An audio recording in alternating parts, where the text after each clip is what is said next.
Bom dia, meus irmãos. Nós estamos aqui dando início a mais essa escola bíblica dominical, onde nós estamos aprendendo sobre o culto. E a gente fez uma introdução no domingo passado, e a gente vai ter mais 9 lições relacionadas a isso. Eu vou falar um pouquinho das temáticas dessas 9 lições. A gente está usando um material da Igreja Presbiteriana Nacional, uma Igreja Presbiteriana do Brasil, só cujo nome é Igreja Presbiteriana Nacional. Eu vou estar disponibilizando até também no WhatsApp, se os irmãos quiserem dar uma olhadinha nas lições e tudo mais, e a gente vai lendo e vai compartilhando da palavra do nosso Deus, tá bom? Vamos abrir então nossas Bíblias, dando início a essa escola bíblica dominical. Nós vamos ler o Salmo 106, nós vamos ler do verso 1 ao verso 5. Salmo 106, do verso 1 ao 5.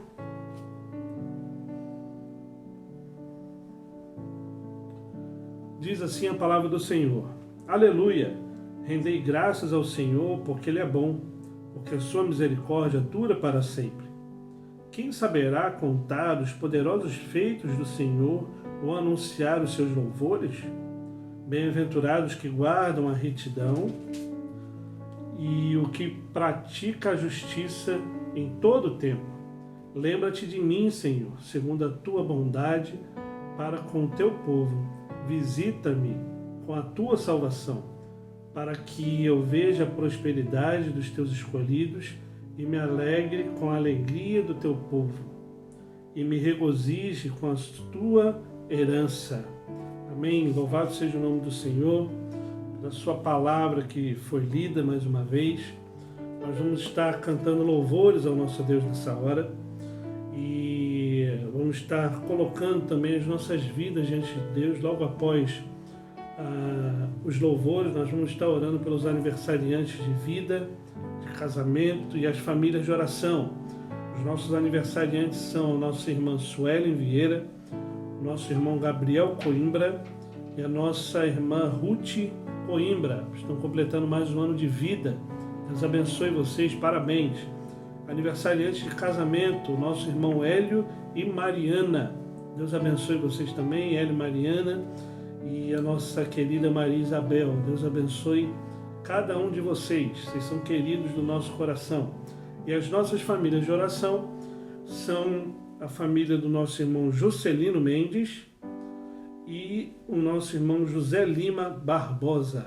Deus abençoe também essas famílias. Nós vamos estar lembrando de orar por vocês durante essa semana. Então, meus irmãos, vamos louvar o nome do nosso Deus nessa hora.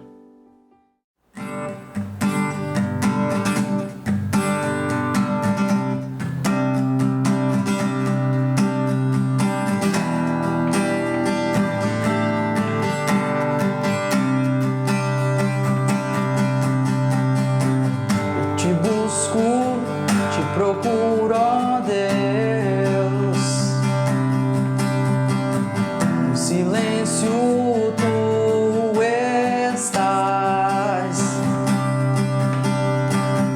Eu te busco toda hora, espero em ti, revela-te a mim. Conhecer-te eu quero mais. Senhor, te quero ouvir tua voz. Senhor, te quero mais.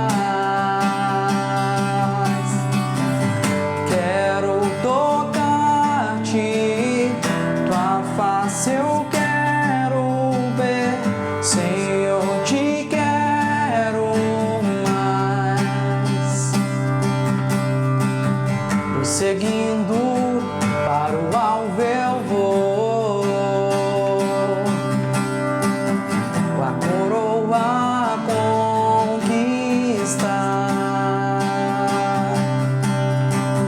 Vou lutando, nada pode me impedir. Eu vou te seguir, conhecer-te eu quero mais. Senhor, te quero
Jesus por mim morreu, eu venho como estou.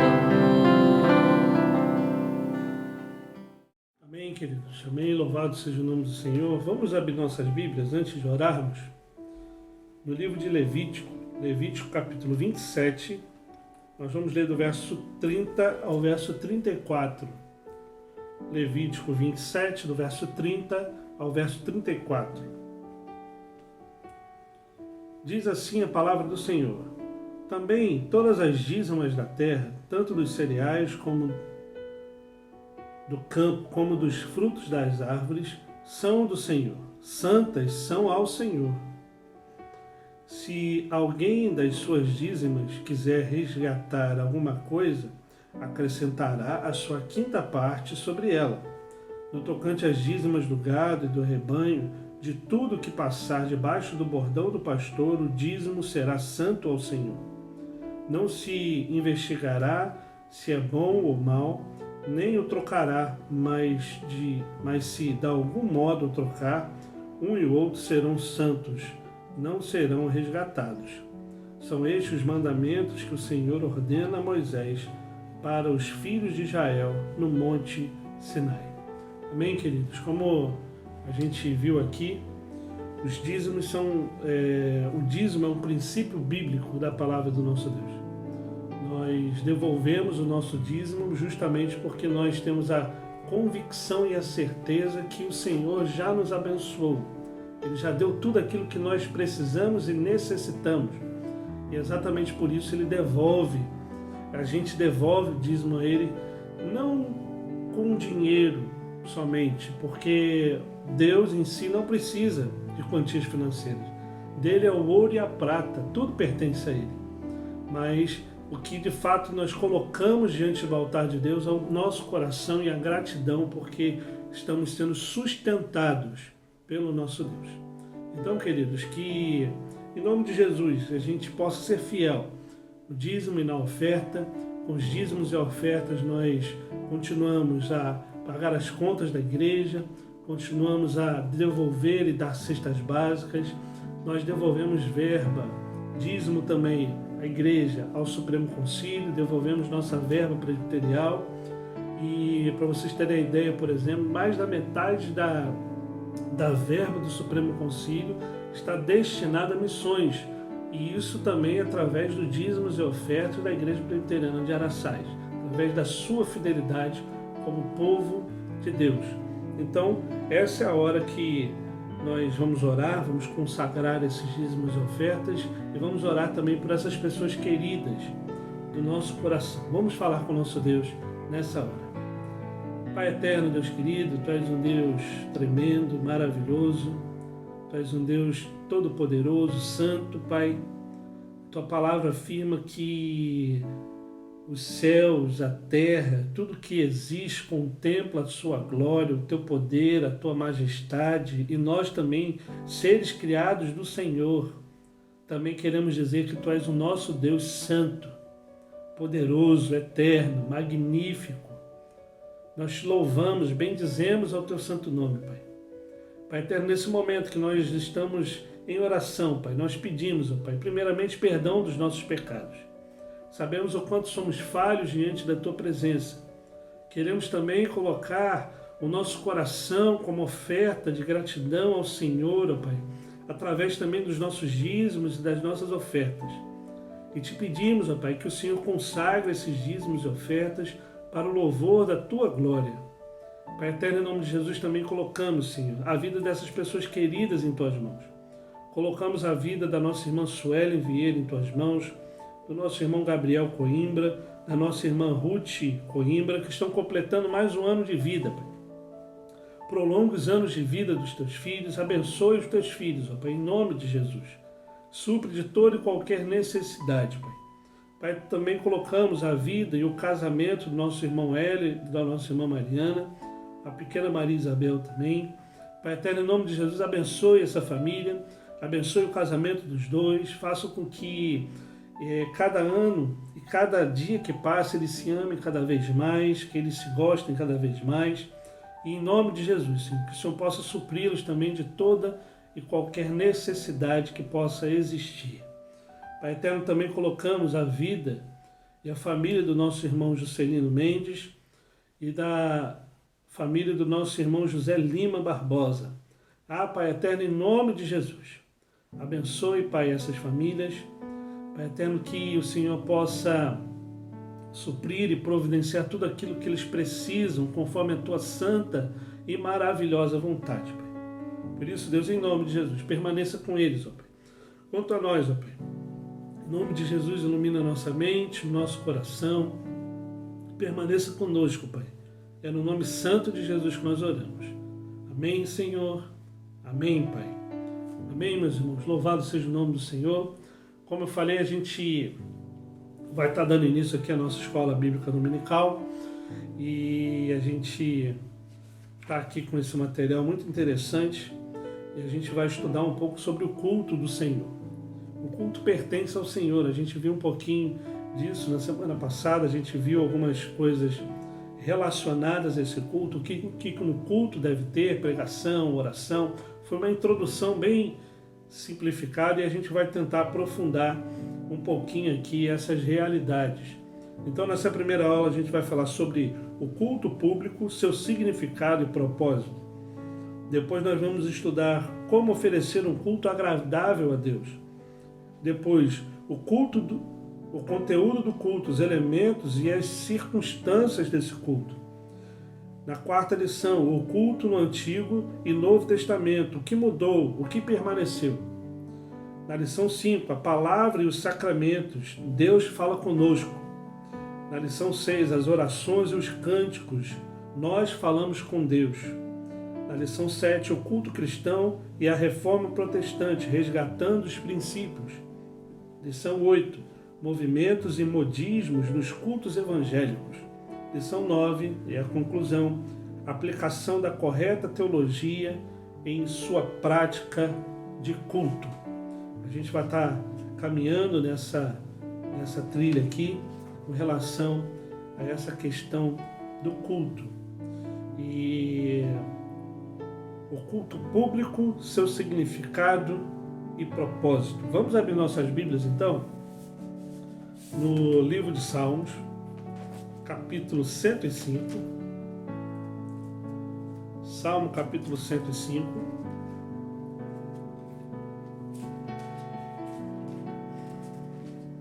Nós vamos ler do verso 1 ao verso 5. Do verso 1 ao verso 5, depois nós vamos ler Mateus 4, verso 10. Nós vamos ler aqui primeiro o Salmo 105, do verso 1 ao verso 5. Diz assim a palavra de Deus: Rendei graças ao Senhor, invocai o seu nome, fazei conhecido entre os povos os seus feitos, cantai-lhe salmos, narrai todas as suas maravilhas. Gloriai-vos no seu santo nome, alegre-se o coração dos que buscam o Senhor. Buscai o Senhor e o seu poder, buscai perpetuamente a sua presença. Lembrai-vos das maravilhas que fez, dos seus prodígios e dos juízos dos seus lábios. Vós, descendentes de Abraão, seu servo, verso 6. Vós, filhos de Jacó, seus escolhidos. E também a palavra de Deus lá no Evangelho de Mateus, capítulo 4, verso 10. Evangelho de Mateus, capítulo 4, verso 10. Diz assim a palavra de Deus: Então Jesus lhe ordenou: Retira-te daqui, retira-te, Satanás, porque está escrito: Ao Senhor teu Deus adorarás, e só a Ele darás culto. Aqui então a palavra de Deus, principalmente no Evangelho de Mateus, aqui falando sobre a tentação de Jesus, fala que somente Deus pode ser adorado, pode ser louvado. E quando lemos lá no Salmo 105, a gente também vê diversas realidades dessa forma de adoração e como que nós devemos adorar ao nosso Deus. A gente vai estar seguindo aqui a nossa lição e a gente vai ver que A lição de hoje, o título é O Culto Público, seu significado e propósito. Diz assim então a nossa lição. Deus é a motivação única do nosso culto. Nos 5 primeiros versos do Salmo 105, 10 verbos na voz imperativa convocam Israel para a adoração a Deus como resultado da aliança do Senhor com o seu povo. Então vamos parar aqui para a gente falar um pouquinho sobre isso.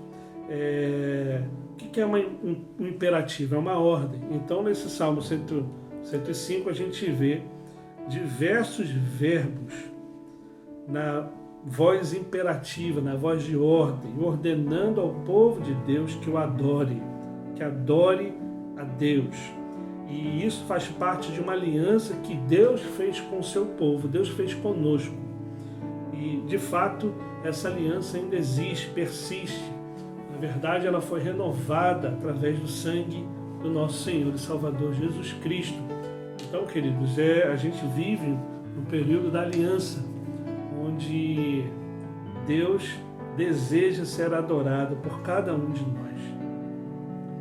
Essas lições que nós vamos estudar estão relacionadas ao culto que agrada a Deus. O culto foi instituído por Ele mesmo, e percorre toda a eternidade, do princípio ao fim. Antes da fundação do mundo já havia adoração. Deus nos escolheu antes da fundação do mundo, e o seu propósito último era o louvor da sua glória. No Éden havia adoração. No período da lei, no período da graça e até no novo céu e na nova terra haverá adoração. O livro do Apocalipse apresenta em diversos cenários e repetidas vezes louvor e adoração. O apóstolo Paulo, na sua introdução à carta aos Efésios, capítulo 1, do verso 1 a 14, descreve o plano principal de Deus para a salvação no que diz respeito ao passado, a eleição, versos 3 a 6, ao presente, a redenção, do versos 6b a 11, e ao futuro, a herança, dos versos 12 a 14. No verso 6, por exemplo, ele diz: para o louvor da glória de sua graça. No verso 12, a fim de sermos para o louvor da sua glória. No verso 14, em louvor da sua glória.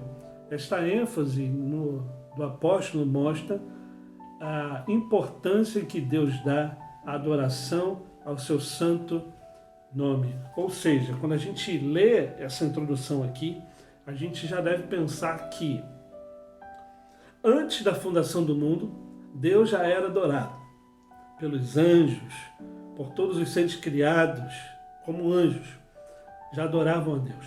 Durante a criação foi feita, o ser humano e toda a criação foi criada justamente para adorar a Deus. Os céus proclamam a glória de Deus, o firmamento anunciam as obras de suas mãos. É isso que o Salmo vai dizer. Então, queridos, nós fomos criados com uma finalidade de adorar e bendizer ao nome do Senhor, de adorá-lo em todo o tempo, em todos os momentos da nossa vida. E a gente vê que no Éden, antes da queda, existia adoração. No Éden, depois da queda, também deveria existir adoração. No tempo dos apóstolos, no tempo do Antigo Testamento como um todo, a gente vê a narrativa de Deus falando ao seu povo que ele quer ser adorado. E esse salmo que a gente leu, o Salmo 105, diz exatamente isso.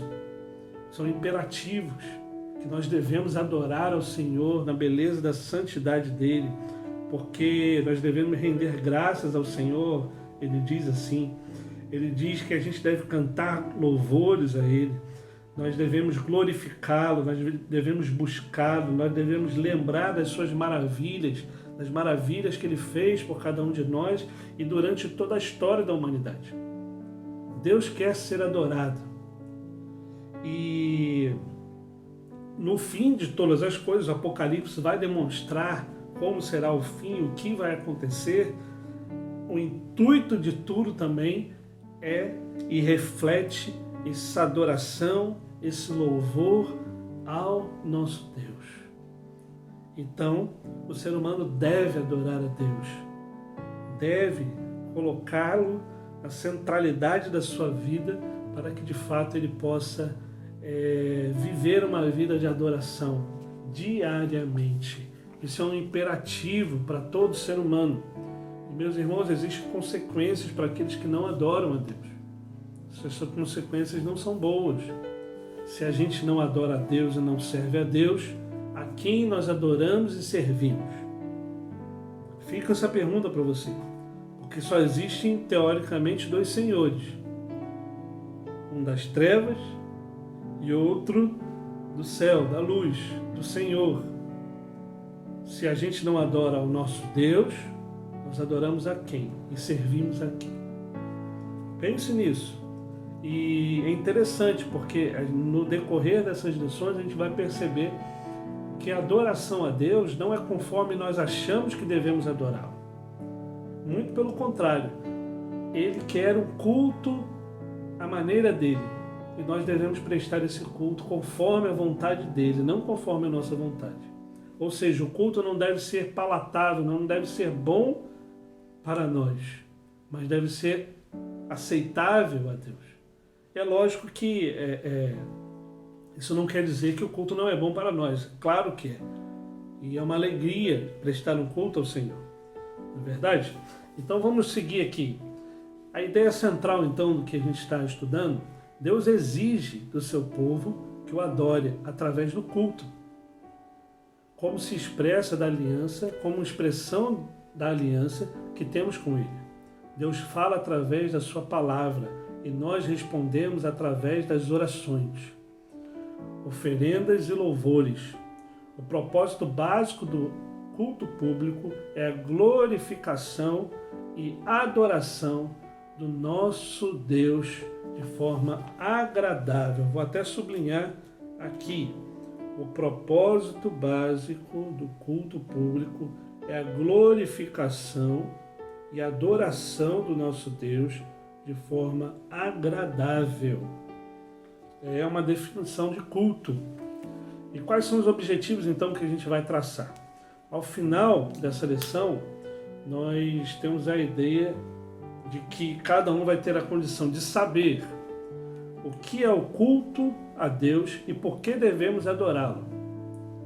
Devemos ser um crente que tenha consciência de qual culto agrada a Deus e agir, alegrar e exultar diante da majestade e glória de Deus, de dedicar ao Senhor o culto com as mãos limpas, coração puro, vida moral e espiritual sem mácula. Meus irmãos, é muito belo isso. Nós devemos sim, de fato, adorar ao nosso Deus na beleza da santidade dele, conforme ele quer ser adorado, não conforme a nossa maneira.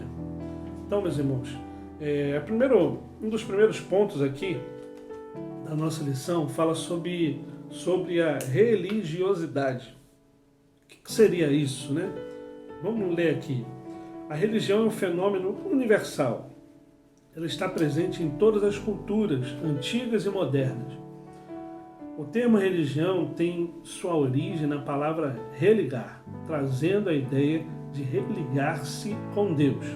As tradições antigas estão envoltas com mitologias envolvendo deuses que se relacionam com os seres humanos.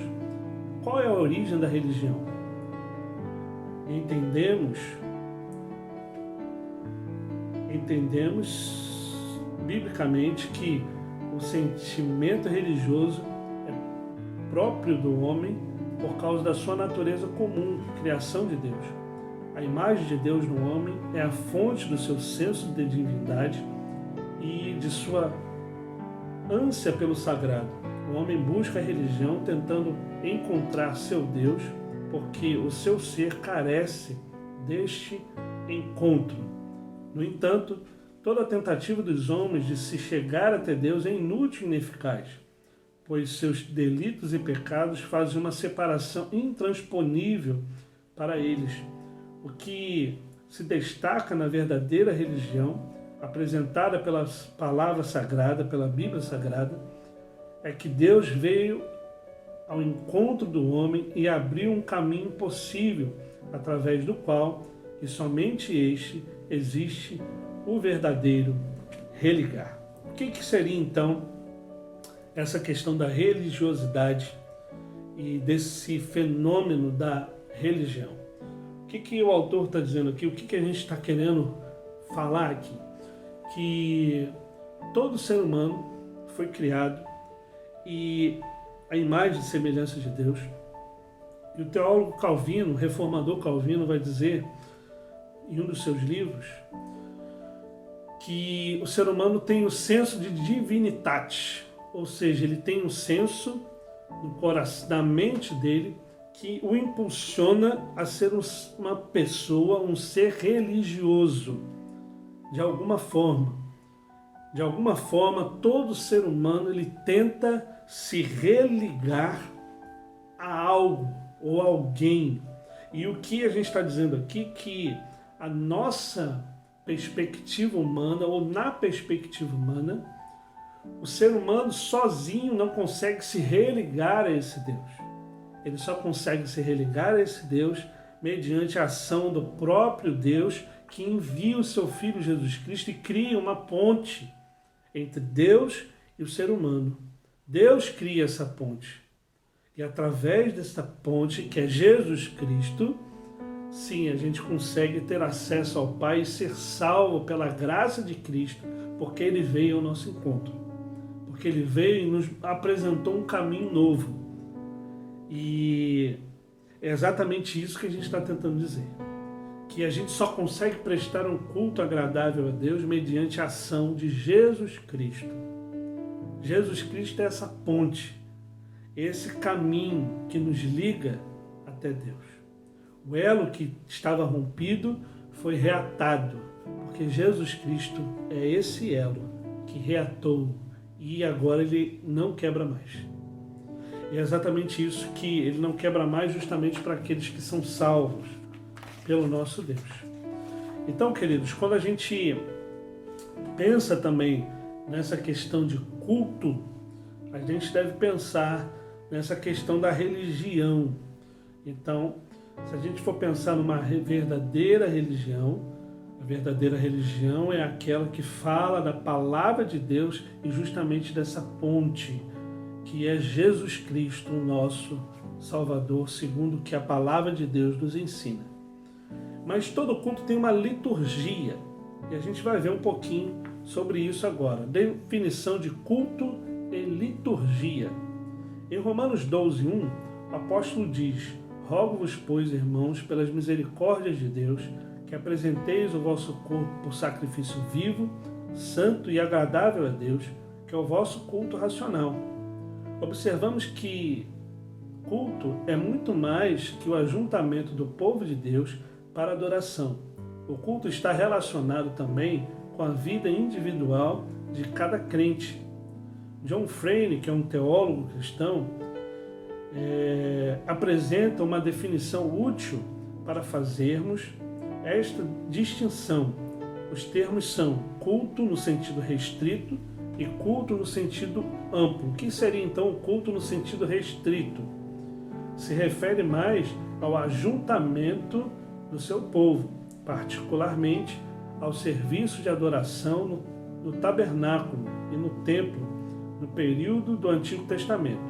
O segundo, que é o culto no sentido amplo, caracteriza a vida do crente em todos os aspectos.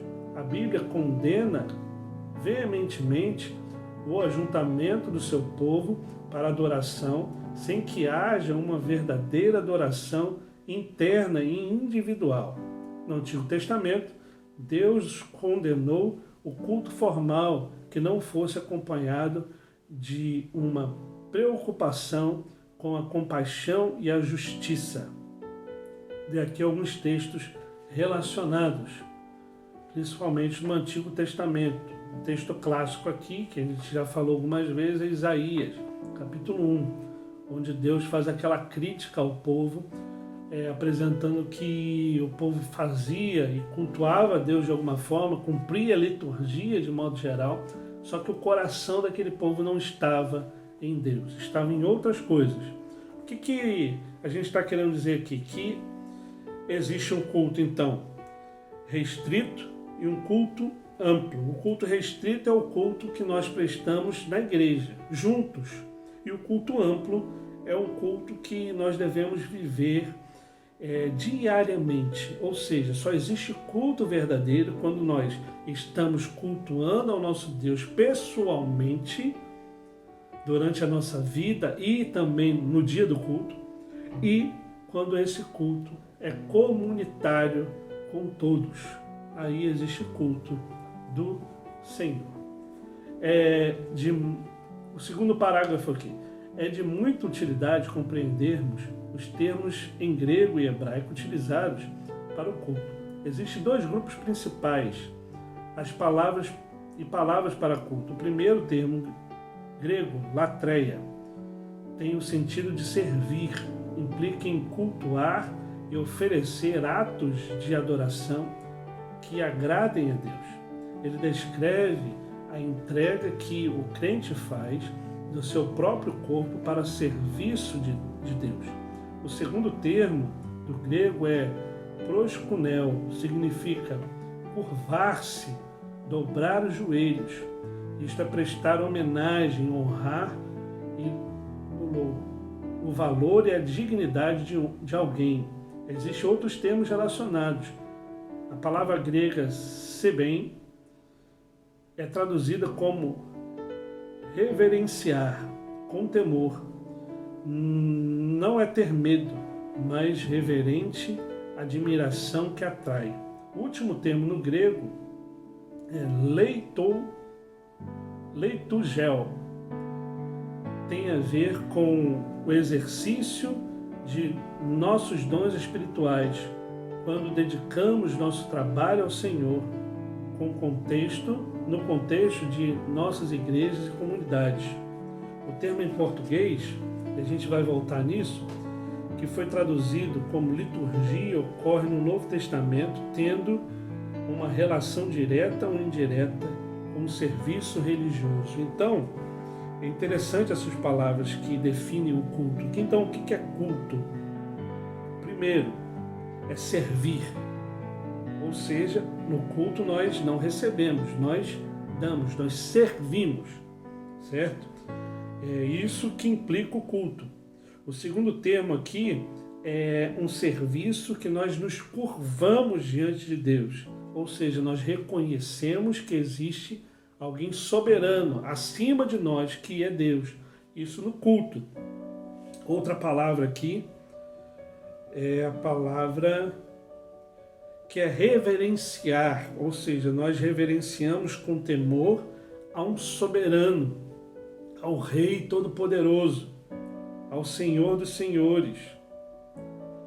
É aquele que governa e vive como um rei sobre os exércitos do Senhor, e é exatamente essa a última palavra. Nós dedicamos todo o nosso trabalho ao Senhor como servos dele nesse exército que ele comanda. Isso é culto a Deus. É disso que nós estamos falando aqui. São essas palavras que traduzem o culto. Então, quando você pensar em culto, pense em servir, pense em reverenciar, curvar-se.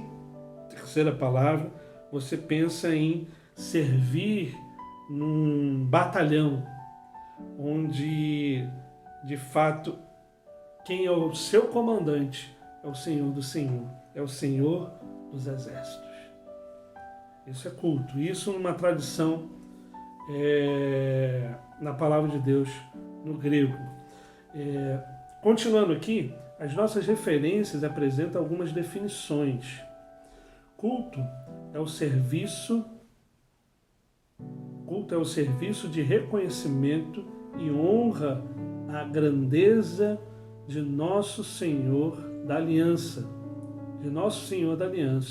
O culto é a celebração pública e visível da aliança que temos com Deus.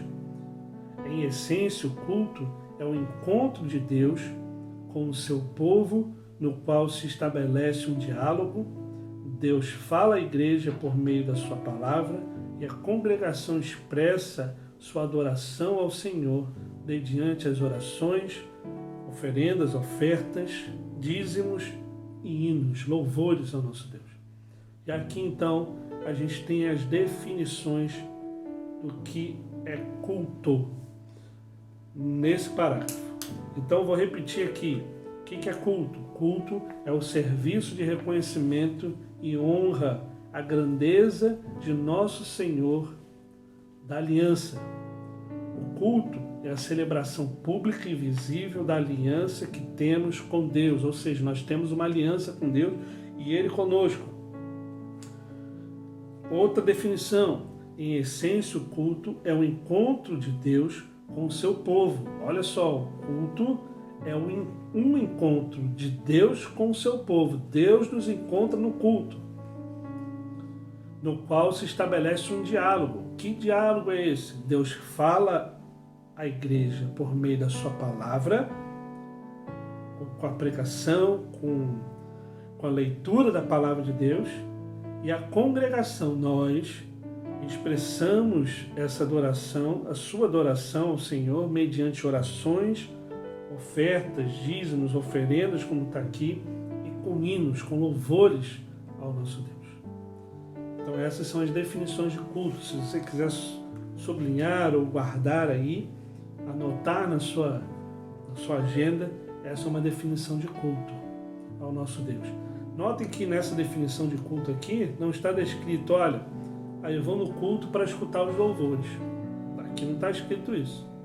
Eu vou no culto porque eu gosto de estar no culto porque o meu irmão está lá. É válido, mas o culto não é para ver o irmão. Eu vou no culto porque é um lugar legal. Não é para isso que o culto serve. O culto é o serviço de reconhecimento e honra à grandeza de nosso Senhor da aliança. No culto nós vamos prestar o culto, vamos adorar ao nosso Deus. Propósito básico, então, do culto público. E a gente vai estar caminhando aqui.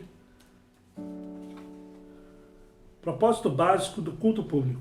Considerando dois principais significados de culto, quais? O primeiro, trabalho ou serviço. E segundo, curvar-se ou dobrar os joelhos. Percebemos que, em primeiro lugar, o culto é algo muito diferente de entretenimento e não devemos ser passivos, mas participantes. Ou seja, nós não vamos ao culto para assistir o culto, mas vamos participar do culto. Em segundo lugar, devemos honrar a Deus e dedicar todas as partes do culto a Ele. Ou seja, o culto não é propriamente para a nossa satisfação, mas para a satisfação dele, de Deus. Como eu estava falando um pouquinho acima, o culto deve ser centralizado em Deus. Novamente, Frame, que é um teólogo, aborda 3 aspectos do senhorio existentes no pacto de Deus com seu povo. Primeiro, controle, depois autoridade e presença. Deus é soberano sobre a criação, tudo está debaixo do seu controle. Devemos nos curvar diante deste Deus, que tem a absoluta e a última autoridade sobre todas as coisas. No culto precisamos estar dominados e extasiados por sua majestade e poder. A sua palavra vem sobre nós dotada desta autoridade. No culto sentimos também a presença de Deus. Jesus é Emanuel, quer dizer Deus conosco. Nossa adoração deve refletir exatamente isso. Então, o culto deve ser centralizado em Deus, ou seja, o culto deve ser prestado àquele que tem todo o controle sobre todas as coisas. Ele não só tem o controle sobre todas as coisas, como ele tem a autoridade sobre essas coisas. E, inclusive pelo culto, e essa presença dele, através da sua palavra, nós sentimos a presença dele. E Jesus é o Emanuel, que quer dizer Deus conosco. O propósito básico do culto público é a glorificação e adoração do nosso Deus de forma agradável. Jesus disse que Deus procura verdadeiros adoradores que adoram o Pai em espírito e em verdade. A pergunta número 1 do breve catecismo, qual o fim principal do homem? A resposta todo mundo sabe. O fim principal do homem é glorificar a Deus e alegrar-se nele para sempre. A genuína glorificação a Deus provoca em nós eterno regozijo. É uma alegria diferente da que o mundo dá. O ensino reformado é sustentado sobre seus pilares que mantém toda uma base doutrinária. O quinto solo apresentado pelos reformadores diz soli deo gloria, ou seja, a glória deve ser dada somente ao Senhor, somente a Deus. Este último dos solas vem coroar toda uma doutrina. Nenhuma glória para o homem, nenhum orgulho podem estar presentes dentro deste ensino. O quinto sola é uma consequência natural dos 4 primeiros. A glória é de Deus e a Ele somente.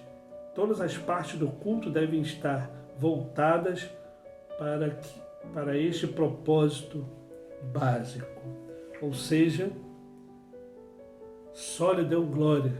A glória seja dada somente ao Senhor. No culto público não existe senhores no culto público. Só existe um Senhor, que é Jesus Cristo, o nosso Deus. Ou seja, o grupo de louvor não é glorificado, ou não deveria ser.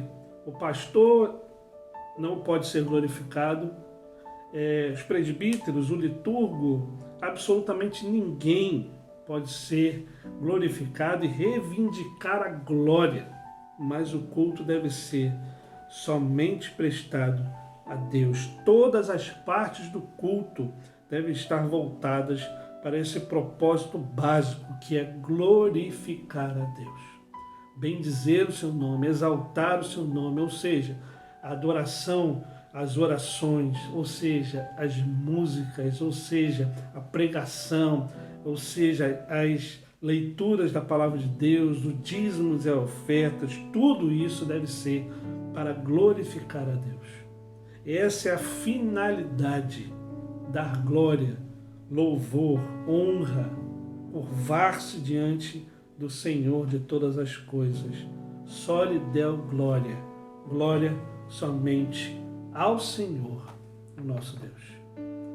Para adorarmos a Deus como lhe agrada, precisamos vê-lo como Ele é. E como que Ele é? Soberano, majestoso, sublime, eterno, Criador de todas as coisas, Deus Trino, nosso Salvador. Ele se manifesta através do fruto do Espírito: amor, alegria, paz, longanimidade, benignidade, bondade, fidelidade, mansidão, domínio próprio. O Senhor é misericordioso e compassivo, longânimo e assaz benigno. Se nós perdermos o foco no propósito básico do culto, nós certamente nos desviaremos.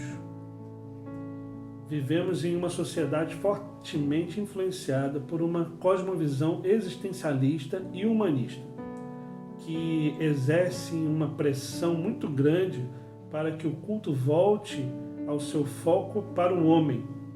Muitas igrejas estão cedendo a estas pressões, a esta pressão, e prestando um culto formado para a satisfação humana, cheio de entretenimento, buscando agradar o auditório à semelhança do que o mundo oferece.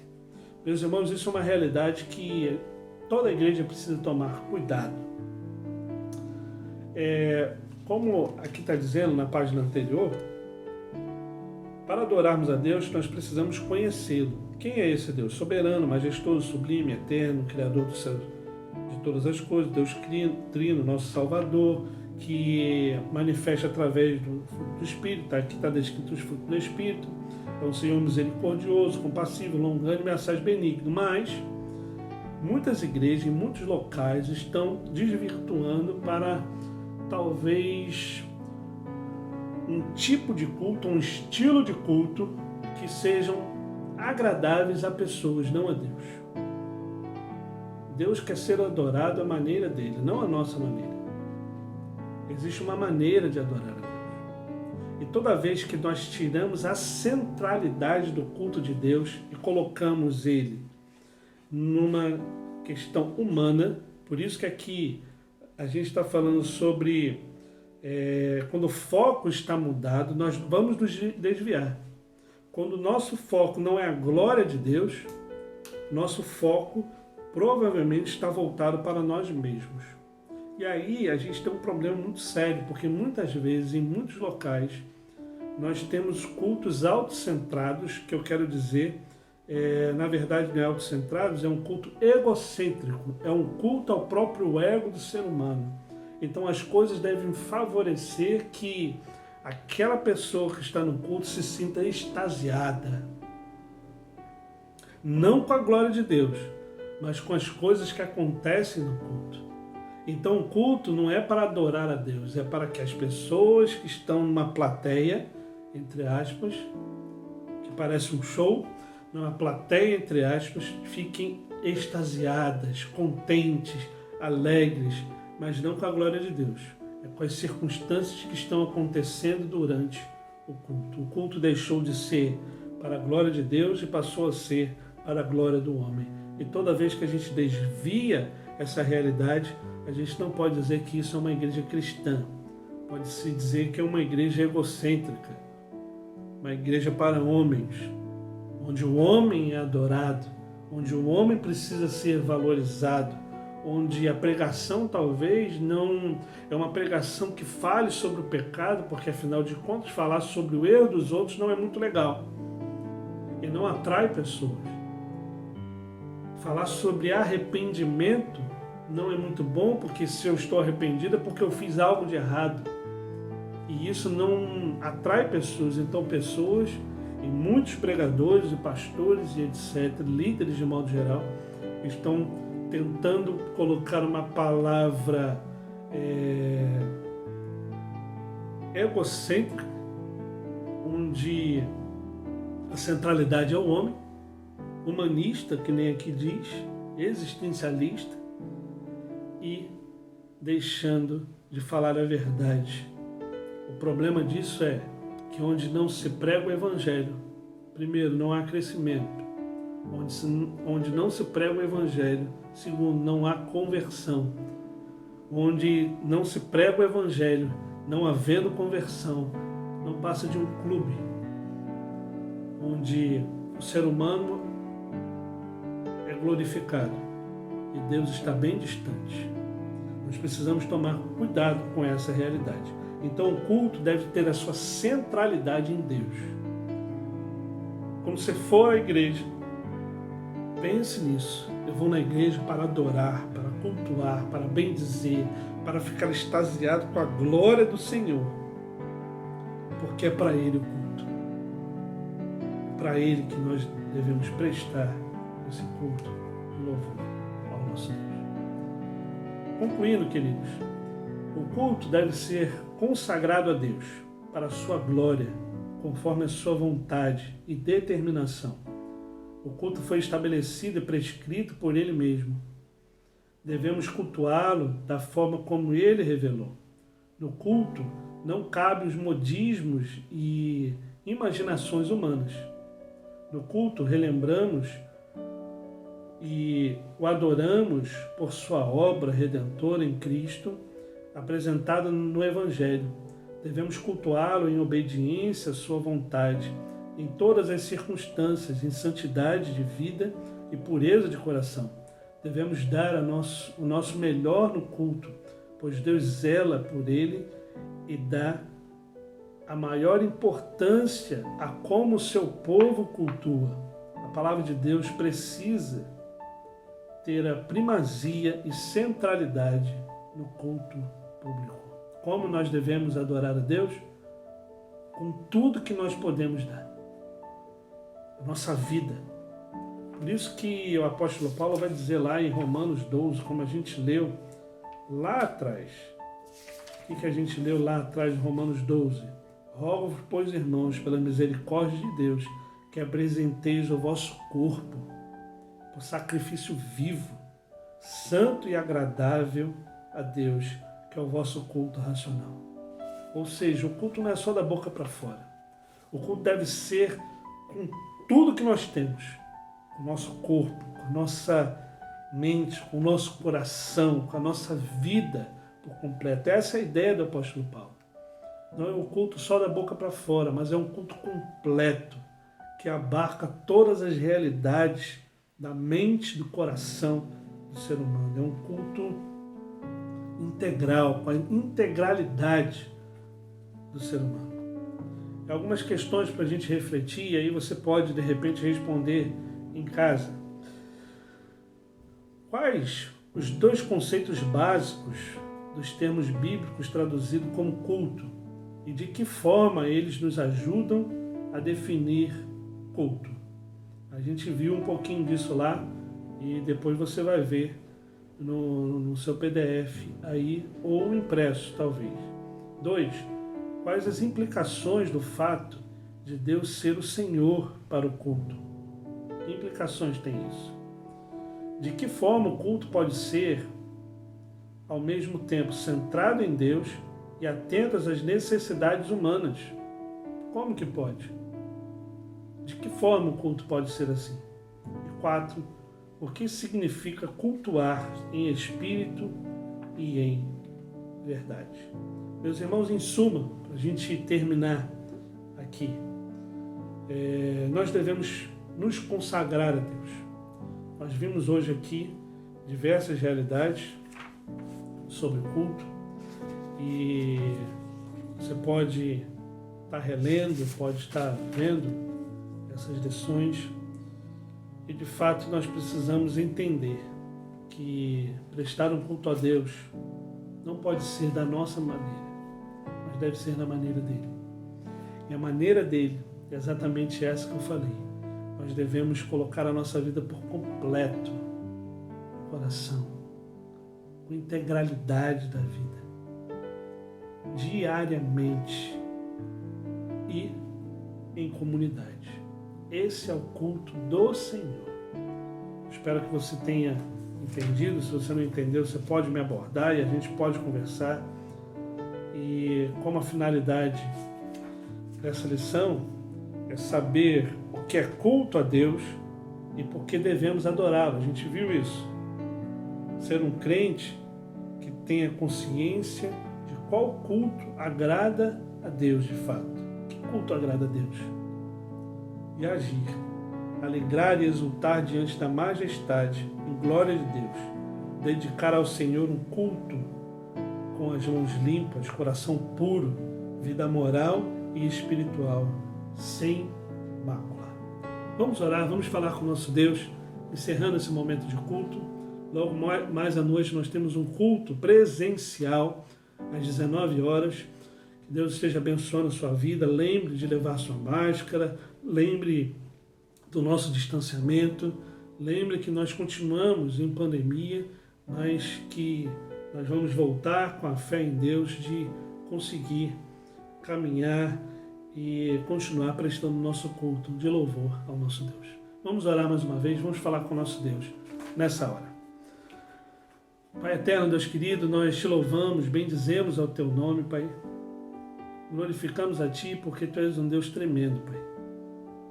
Como a tua palavra diz, Pai, nós queremos aprender de fato, Pai, a prestar um culto, Pai, integral, um culto com a nossa integralidade da vida, com o nosso corpo, com a nossa alma, com a nossa mente, com o nosso coração. Porque tua majestade, Senhor, é tremenda e gloriosa. Por isso, Deus, nos ajude, Pai, a prestar esse culto de louvor e adoração a ti. E permaneça conosco, Pai. É no nome santo de Jesus que nós oramos. Amém, Senhor. Amém, Pai. Amém, queridos. Então, logo mais às 19 horas, o nosso culto de louvor e adoração ao nosso Deus. Um abraço. Deus abençoe.